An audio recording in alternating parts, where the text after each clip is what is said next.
कहले मन निर्मल हृदय पवित्र हेले तुम संगे हेबु एकत्र। मन निर्मल केमिति हुए? मन निर्मल केमिति हुए? बारंबार आघात पाइले सुनारे खादी मिसिकरी थाए अम्ल रे पोड़ी गले सीए परिष्कार हो जाए शुद्ध पिटा सुना हो जा। तेणु तुमको बारंबार आघात लगिले ठाकुर एक कथा भी कैबल्य कणिकार लिखि देइछन्ति कहले तुमको जेते बाधिबो सेते अधिक भल। किंतु आमे को बाधा को संभाली पारुचंती?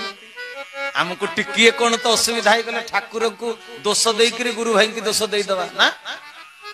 तेणु सजन वृंद कहले आध्यात्मिक जगत रे जेते बाधिबो जेते दुख जंत्रणा पाइबो सेटा आध्यात्मिक हिसाब रे होची संस्कार। हरि हरि बोला। तेबे संस्कार चाहुचंती केते जण? समस्त निजर खातिर चाहुचंती हां कि ना? ते भाई भौणी माने शाखा को आसिले बे कोन हुए बुझी पारले तो शाखा होची परीक्षा सेंटर।